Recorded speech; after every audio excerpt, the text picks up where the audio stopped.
ఒకానొక రోజు సరస్వతీదేవి ఏ లోపము లేనటువంటి మహా సౌందర్యవతిని సృష్టించమని బ్రహ్మదేవుని కోరింది. దాంతో అహల్యను సృష్టించాడు బ్రహ్మ. ఆమె అందానికి ముగ్ధుడైన ఇంద్రుడు ఆమెతో వివాహం చేయమని కోరాడు. కాని బ్రహ్మదేవుడు నారదుని సూచన మేరకు తన కూతురు అహల్యను గౌతముడితో పెళ్లి చేశారు. ఈ గౌతమ అహల్యల కుమార్తె హనుమతల్లి అంజనాదేవి.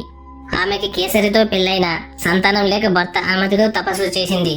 రాక్షస సంహారం కోసం విష్ణుమూర్తి తన తేజస్సును కాంతి రూపంలో బయటకు తీయగానే బ్రహ్మ, అష్టదిక్పాలకులు, సప్తర్షులు, ఇతర దేవతలు కూడా తమ శక్తులను జోడించి శివుడికి సమర్పించారు.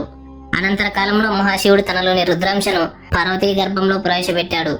కాని శివశక్తి తాపాన్ని భరించలేని పార్వతీదేవి ఆ తేజస్సుని అగ్నికి సమర్పించింది. అగ్ని కూడా భరించలేక వాయువుకి సమర్పించాడు. ఆదిశక్తి అనుగ్రహంతో ఆ శక్తిని స్వీకరించిన వాయుదేవుడు బిడ్డల కోసం తపస్సు చేస్తున్న అంజనాదేవి గర్భంలో ఆ శక్తిని ప్రవేశపెట్టాడు. గొప్ప పరాక్రమవంతుడైన కేసరి, అందాల రాశి అంజనాదేవులకు వాయుదేవుని అనుగ్రహంతో పరిపూర్ణ రుద్రాంశతో జన్మించిన వాడే వీరాంజనేయుడు. పుట్టిన 10 రోజుల్లోనే ఉదయిస్తున్న సూర్యుని చూసి ఎర్రని పండు అన్న భ్రమలో దానిని మింగడానికి వెళ్తాడు. అప్పుడు ఇంద్రుడు తన వజ్రాయుధంతో ఆంజనేయుడి దవడల మీద కొట్టడంతో హనుమ అనే పేరు స్థిరపడింది. వజ్రాయుధం దెబ్బకు సొమ్మసిల్లి పడిపోయిన హనుమంతుని చూసిన వాయుదేవుడు ఇంద్రునిపై కోపంతో ఉంటాడు. దాంతో అతన్ని ప్రసన్నం చేసుకునే క్రమంలో త్రిమూర్తులతో సహా దేవతలంతా హనుమంతుడికి అనేక వరాలు ప్రసాదించారు. అప్పుడు హనుమ సకల దేవతలు ఋషుల వరం వల్ల మరింత శక్తివంతుడయ్యాడు. హనుమంతుడు తన బాల్యంలో ఋషులు పూజలు చేసుకునే ఆశ్రమానికి భంగం కలిగించేవాడు. దాంతో విసుగు చెందిన ఋషులు ఇతరులు గుర్తు చేస్తే తప్ప అతని శక్తి తాను గ్రహించలేడు అని శాపం పెట్టారు. అందుకే సుగ్రీవుడికి మంత్రి అయ్యిండు కూడా వాలిని ఎదిరించలేకపోతాడు హనుమంతుడు. దీనికి ఒక ఉదాహరణ ఏంటంటే, సీతమ్మ జాడను వెతికే క్రమంలో వానరులు కొండా కోన గాలిస్తూ చివరికి సాగర తీరానికి చేరుకున్నారు. భయంకరంగా గర్జిస్తున్న సముద్రాన్ని చూడగానే నిరాశతో అందరూ దిగాలుగా కూర్చున్నారు. అప్పుడు జాంబవంతుడు లేచి హనుమంతుడి దగ్గరికి వెళ్లి గంభీరమైన కంఠంతో అతన్ని మోటివేట్ చేయడం స్టార్ట్ చేశాడు.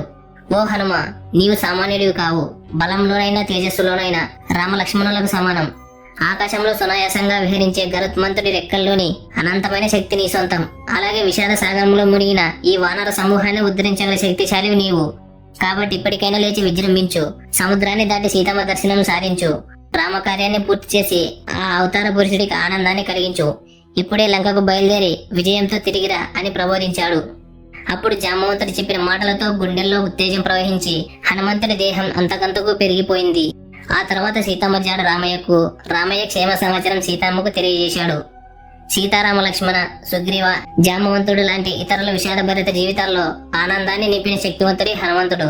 రుద్ర స్వరూపుడిగా అవతరించిన హనుమకు పార్వతీదేవి తోక రూపంలో తన శక్తిని హనుమకు ప్రసాదించినట్లుగా పురాణ కథలున్నాయి.